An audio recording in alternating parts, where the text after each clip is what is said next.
Morning. This is George again. I'm Medic Gone Wild. I'm sitting out in my deer stand, so bear with me if I keep looking around because I kind of am hunting, even though it's kind of towards the end of my hunting seasons and my hunting time for right now. I just had an incident which made me come up with the idea that I really need to cover something. And I've talked about it for a while, but I was setting up in my deer stand and I bumped my rifle and it fell out of my deer stand. Well, I had safety on, nothing happened, all that. But what if? What if that would have happened? You know, I'm out here by myself, and I've talked in some of my other videos, my first aid, and in my bag I carry in my Jeep, and in my Jeep video, and in my IFAK kit, which I will link them videos and playlists down here. But it's my CAT tourniquet. CAT stands for Combat Application Tourniquet.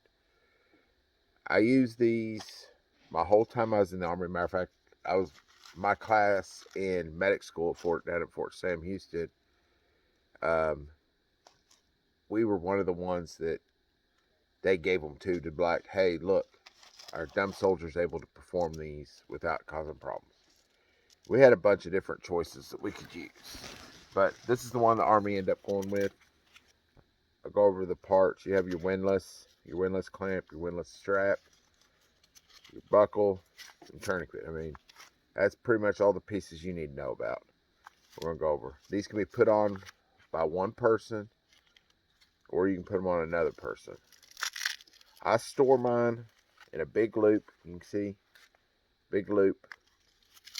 I've got this ran through that buckle. So if I need to put it on my arm, I can pull it on and pull it tight and it's good. If I need to go around a leg, I can already feed this. I don't have to fight with it. I can feed it back to there. So I get enough torque because your femoral artery bleeds hard and heavy and it's hard to shut down. But, so that's the only difference between legs and arms.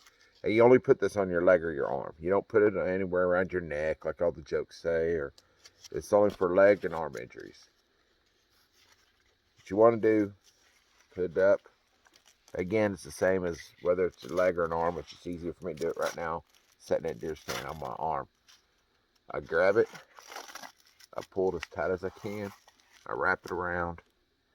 I take this windlass and I turn it till the bleeding stops and then throw it over. That's how you put it on yourself. Same principle if you put it on another person. You got to turn it till all the bright red bleeding stops. You're probably going to get some oozing and all that, but you go up high. They used to teach you go just a little bit above the injuries. Now you go up high, because what if, you know, I got multiple injuries, you know, car wrecks and things of that nature. You can take care of this whole arm with one tourniquet instead of having to dress. This will get me to my Jeep, which I don't know if y'all can see it out there. Let me flip. It's out there. That would get me to my Jeep to be able to get home, or call 911 for somebody to come out here and get me. I just want to show y'all. It's beautiful out here. I know there's been a couple videos of me sitting over here, but sorry about that. Bumped the camera. But anyways, put it on, turn it real tight, bright red bleeding stops. Then I could go in and I can put dressings or whatever I need to do if I have the time.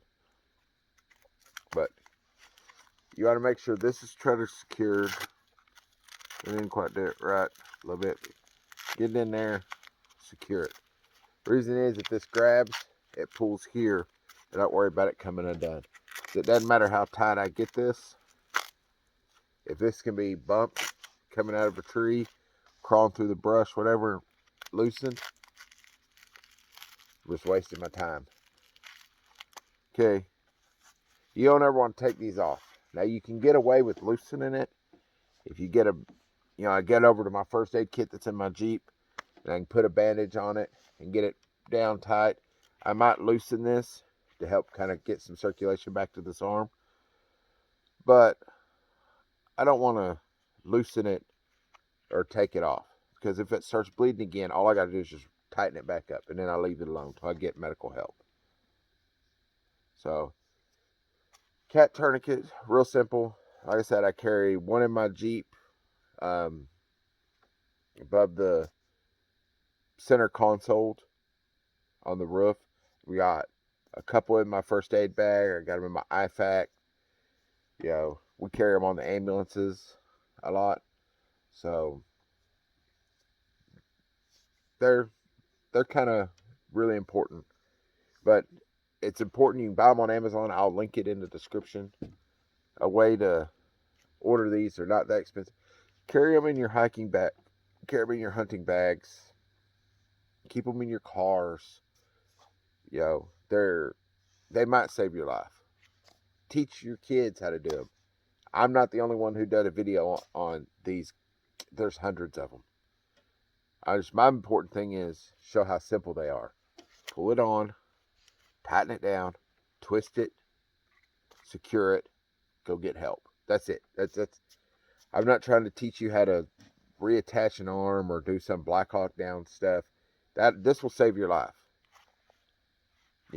This is something you can do to yourself, or you can instruct a kid to do it. It's not that hard. But that's the cat tourniquet. Real down and dirty.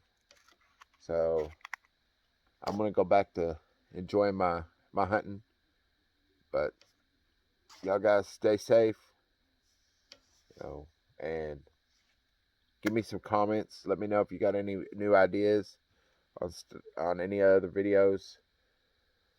I want to be able to try to spread as much information as I can. So again, good luck. Hopefully to me, I can find something out here. But till then, this is George at Medic Gone Wild, and you guys, please, please, please, again, stay safe. And I'll see y'all outside. That's where I'm hiding at.